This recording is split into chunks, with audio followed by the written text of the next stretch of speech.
What is going on, you guys? Welcome back to the channel, and for those of you who are new, don't forget to subscribe down below if you do enjoy today's video. Today we're going to continue with the D335. So something that I found kind of interesting is that the other day, or well, the day I brought it, when my brother-in-law checked it, right off the bat when I tried to crank it, he said, "Oh, this sounds like you have no compression." It was kind of weird to me that you can tell that if like a car has no compression just from a crank. But yeah, I didn't think that was the case, but it sounded kind of weird. So later that night, after I ended the video and everything, I went ahead and just looked up the video online of a crank with no compression.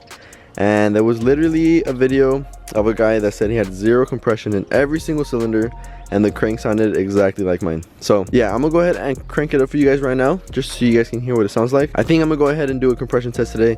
I'm gonna go to AutoZone real quick, get the compression test tool, test every single cylinder, you know, just check this off already. If that's the case, then we can go ahead and start working on getting rid of the car. If not, then we can go ahead and start working on getting the car running. Let me show you guys real quick what the crank does sound like, and then you guys can go ahead and comment down below what you think about that. Keep in mind, I've never really thought of a crank being able to tell you zero compression or like no compression on the engine, so that didn't really cross my mind when I went to go check it out. Another thing is, I did pick up the battery yesterday. They said it was 100% charged. It was good. But yeah, let me go ahead and show you guys real quick.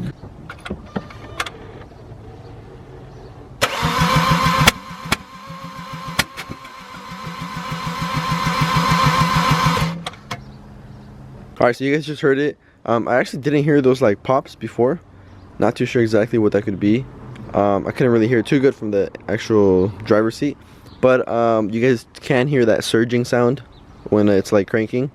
And that's exactly what a car sounded like on one of the forums when the guy said he had zero compression in every single cylinder. So yeah, like I said, I'm gonna go ahead and get the compression tester, check all the compression on each one, you know, just to check that off already, whether that's the case or not, and then we can go ahead and continue from there. So I'm gonna go to AutoZone real quick. All right guys, we got the compression tester from AutoZone. Hopefully this fitting fits, because it only comes with one, and I'm not too sure exactly which one it is, so I don't know guys, we'll see. And I also got these. It was one buy one get one free, so I'll probably put one in the M5 and one in the 335 when we fix it. But yeah, now let's go home and find out the truth. Passed by to get some of that good stuff. Now we're on the way home, so see you guys there. So I'm back home now. Got the compression tester right there. I believe all you have to do to actually do the compression test is disconnect every single fuel injector connection, and then take off the coils, take out the spark plugs, and that should be it from what I know. So yeah, I'm gonna take that off real quick, throw you guys on the tripod, and then we'll go ahead and get started with the compression test.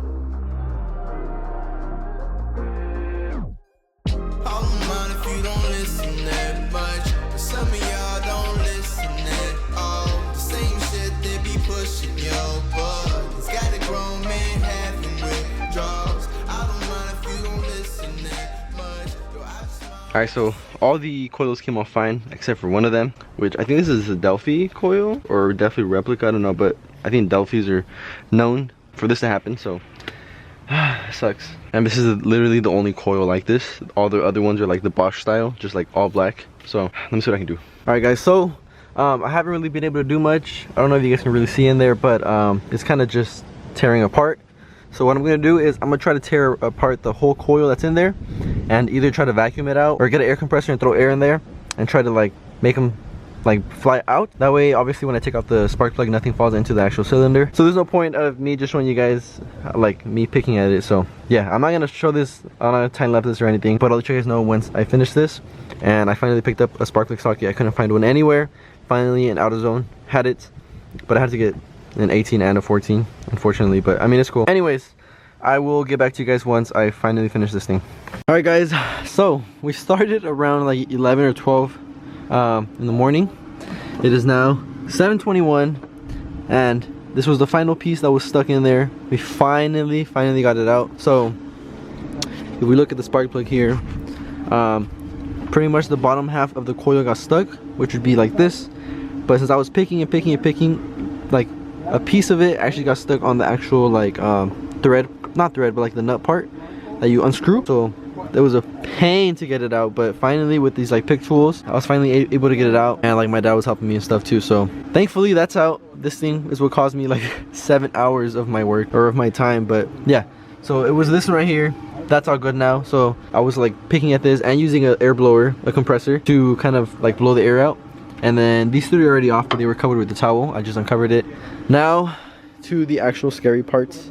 I am gonna check the compression in every single cylinder and basically see how it is. I'm pretty sure the battery is dead because I've been like opening and closing the doors like the whole day.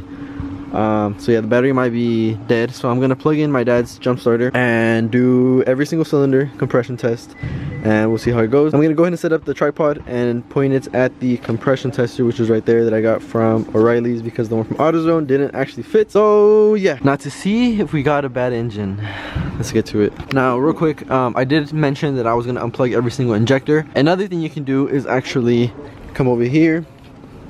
Another thing you can do is actually unplug the fuel pump fuse. So if you come to the glove box, you guys see these 4 fuses. Hopefully you guys can see that good, but there's these 4. Basically the fuel pump fuse is going to be on the lower shelf. It's going to be the second to the right. So there's 1 and 2. The second one is going to be a yellow fuse, I believe a 20, which is right here.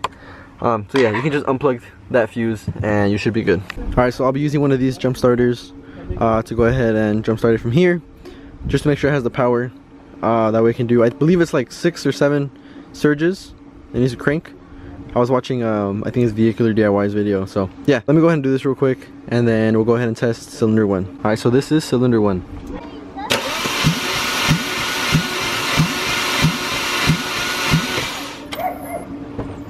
Cylinder 2.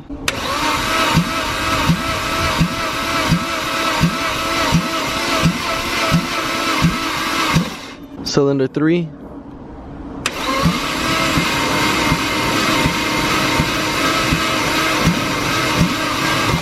Cylinder 4.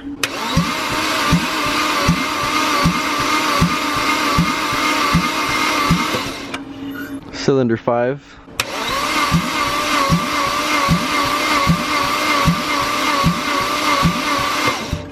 Cylinder 6.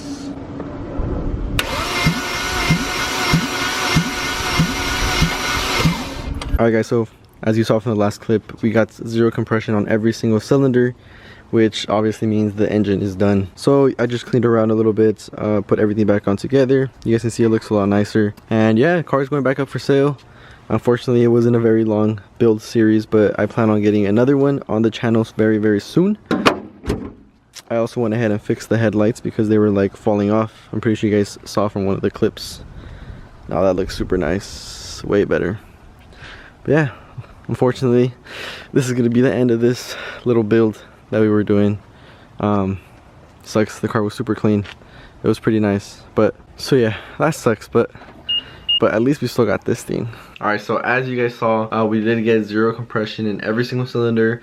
Now I did hit up a few people that I know, and they mentioned that it's kind of like, it's very unlikely to get 0 compression in every single cylinder. So it could be a possibility that it's something else. From the forums that I've seen, it's very likely that the actual compression tester that I used wasn't that good. I know people have done like tests of like different brand compression testers for the same reason, that some just aren't that good. And I mean, mine was from O'Reilly's. It was like 40 bucks. I know they sell more expensive ones that go for like 100 to 200 bucks. So I don't know if I didn't do it right, I did something wrong. Maybe the compression tester wasn't that good, or maybe it's just something else and it's not actually 0 compression. Either way, I decided to put the car up for sale on OfferUp and see if I can at least get my money back. So yeah, that's gonna happen. At the same time, I want you guys to let me know what you guys think. I know I have a lot of like really smart car people on here that can help me out, and that know a little bit more than I do, or a lot more, who knows. But what do you guys think? Is there anything else that I can look for or like just check out that could be causing it to be 0 compression? Yeah, just let me know what you think. If a buyer does come by with the price that I want just to get my money back, I'm gonna go ahead and sell it and look for another build. Obviously this is not something we really wanted to do, but it might be better and easier for us and for the channel to just get a different car. But I want you guys to let me know also what kind of car you guys want to see. I think it would be super cool to get another E92 335 because like I said in my last video, that's a car that I've wanted for a while, and my girl too. I think a coupe would be pretty cool, and then for a daily and stuff. So yeah, I think an E92 335 would be super cool. with an N54. But yeah, let me know what you guys think. Maybe another car along the same price as like an E92. But yeah, just wanted to let you guys know that real quick. We are putting the car for sale. I am gonna put that the engine could possibly be bad in the actual ad. Just so people know, whatever happens, happens. Like I said, everything happens for a reason. And yeah, if we do end up selling the car, I want to find another one as soon as possible. So I'll be looking for one. Me and my girl both will be looking for one to get one back on the channel, because it seems like you guys were pretty excited to see another build on the channel alongside with the M5, not getting rid of the M5 to get another one. So yeah, never thought this would actually be happening, like owning 2 cars to begin with, but an M5 and another car is just super cool, and I'm super humbled and just super excited for the future of the channel and everything. So yeah, anyways, I'm done rambling. I just wanted to let you guys know that. And yeah, if you guys did enjoy today's video, please make sure to give it a huge thumbs up. Don't forget to let me know in the comments below what kind of videos you guys want to see. We're still working on the 5,000 subscriber giveaway. Don't forget about that, guys. Share the video, share the channel, share everything. The faster we get to the 5,000, the faster you guys will be getting the giveaway. With all that being said, I hope you guys did enjoy today's video once again, and I will see you all in the next one. Peace out.